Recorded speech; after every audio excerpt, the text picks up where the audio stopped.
Dear friends, good morning.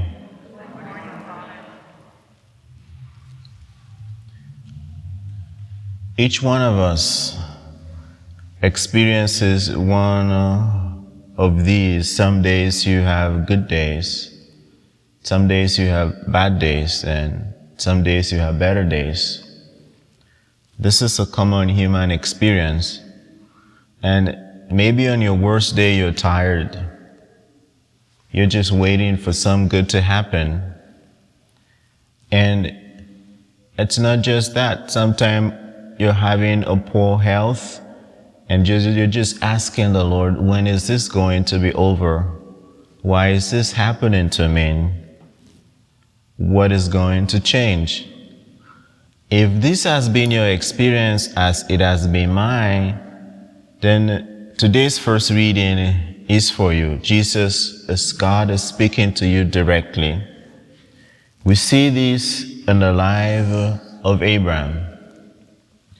What is Abraham's story? At 75, God comes to Abraham and says to him, he makes a promise to him, and he says, I will make you the father of a multitude of nations. In the first instance, in Genesis 12, when God says this to him, it's a promise. Days went by, weeks, months, a decade, no child. And then God shows up today in Genesis 15, and he doubles down and he says to him, hey, look to the skies. Your kids are going to be like the number of the stars that you see, so uncountable. I'm sure Abraham must have been saying, really? And all those years, nothing has happened? I'm still waiting here, God. What's up with you? And this time, from making it a promise in Genesis 12, God elevates that conversation to a covenant. Now, today when you make a deal with a person, you put pen to paper and then you get a handshake and that's it. A deal has been sealed. But in that culture at that time, a deal was sealed or a covenant was sealed through the slaughtering of an animal. And one of the ways is what is described in today's first reading. They will slaughter an animal and divide it in two. And the two parties entering into that covenant or agreement will pass through the divided animal. But in this instance, God does something. It is only God who passes through the two animals that have been divided. When he comes in a fiery touch and then he goes through the divided animals. Abraham doesn't go through. And this is an important gesture. God is saying to Abraham, this does not depend on you. You can be unfaithful, but I know that I will keep my promise. I will keep my covenant with you. And so he is saying to Abraham, you can hold me responsible. And this is very huge. But again, think about this.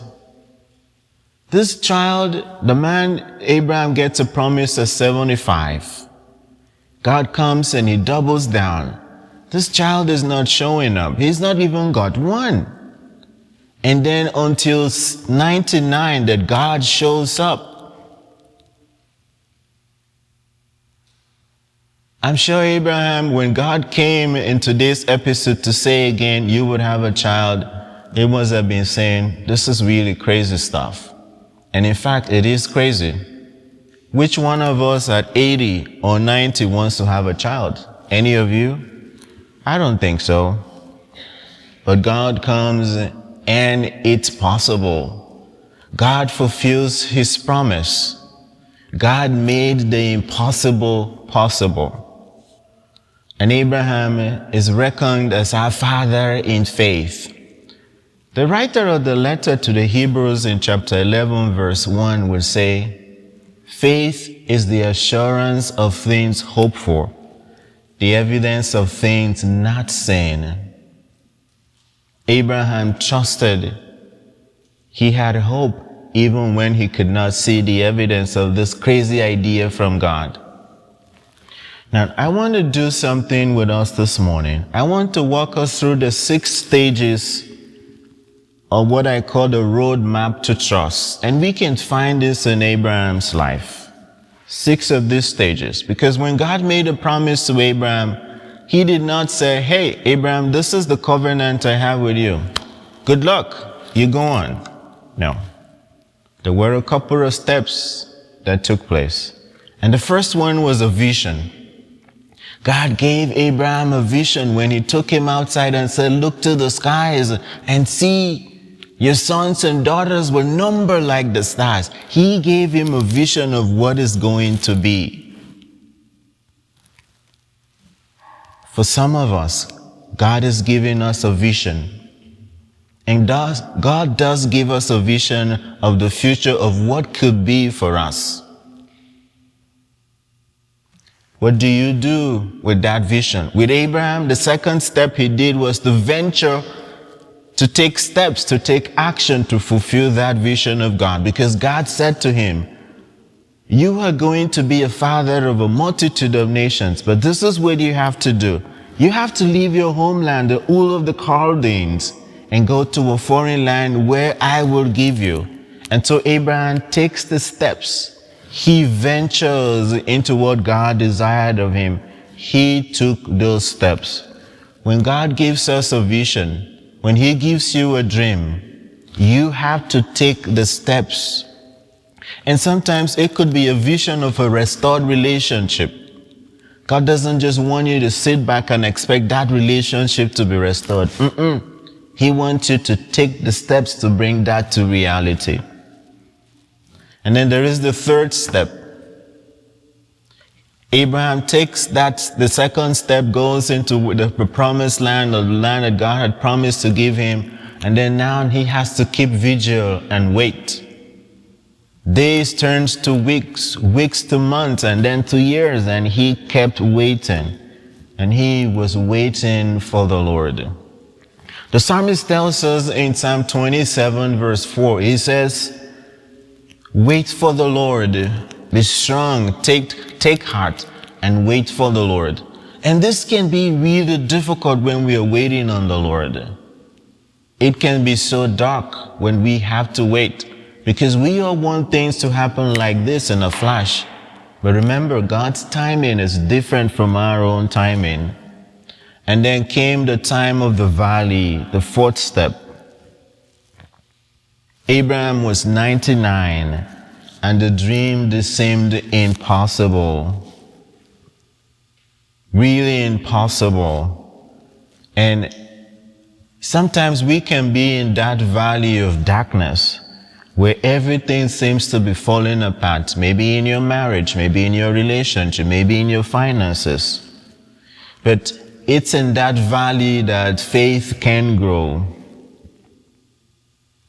And then came the void.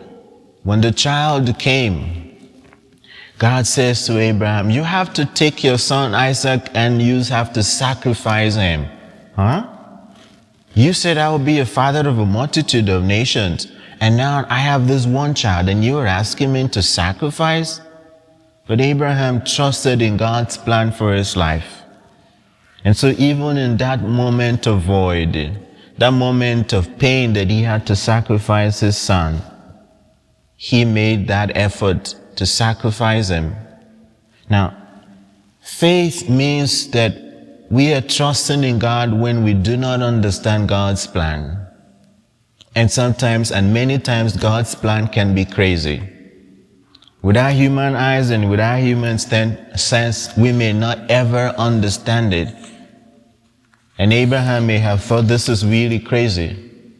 But when he made to slaughter his son, God provided an animal for him. And then came finally the victory, the sixth step. God provides the animal. His son is saved, and his son goes to become the father of a multitude of nations. For any one of you listening to me, you have to be able to dream. And I say this especially to young people. Anyone who wants to change the world or to do something remarkable has to be crazy, and you have to be able to dream. But if you have a dream, you cannot just stay with the dream inside of you. Every one of us has a purpose in this life. God has a purpose for you, and to fulfill that purpose is to allow God to journey with you in that dream. If I desire holiness, if that is my dream, I have to take the steps, and those steps will also involve struggles and difficulty. But this is what God invites each one of us. We must think of the impossible, because we have a God that is one of impossibilities. He makes those impossibilities possible. Friend, if you are struggling in any aspect of your life, maybe with the vision that God has given you, or the dream that God has given you, whatever it is that you're struggling with that you desire, I want you to look to Abraham. What did God say to him? God said, look up. When doubt creeps into your mind, look up. When fear whispers lies into your ears, look up. When it feels impossible, just look up. Because our God always makes the impossible possible.